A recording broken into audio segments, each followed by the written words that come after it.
Welcome back, student leadership from our Warren Grovetown campus. Daddy Mike here, and I want to take a couple of minutes to share some information with you about our devotion entitled Ready, Set, Go. It comes from Hebrews chapter 12, verses 1 and 2.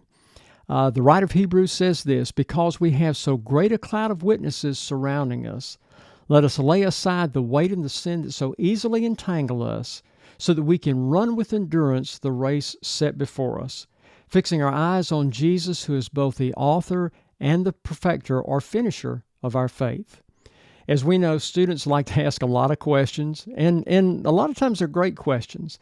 And some of those I'm sure we're already hearing or are going to hear this year are things about their lives. How do I live the Christian life effectively?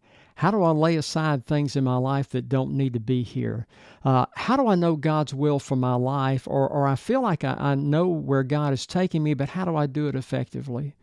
I think a great place to take them would be to these verses out of Hebrews 12, but not just to simply answer their questions, but to guide them into the truth. Get them to think about the weight and the sin. Let them identify that in their own lives.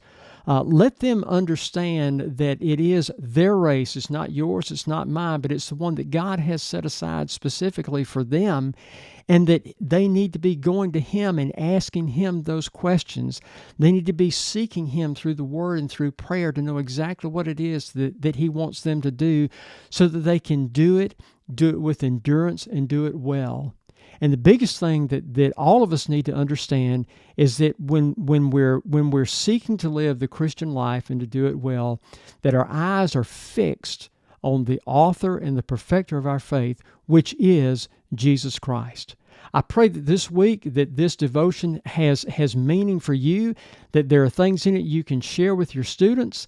I'm praying for the time that you have with them, whether it's Wednesday night with middle school or Sunday afternoon with the high schoolers, and that together we're seeking the Lord and seeking to do things in their lives that make them stronger and help them to grow up in their faith. I love you, praying for you, and look forward to seeing you this week.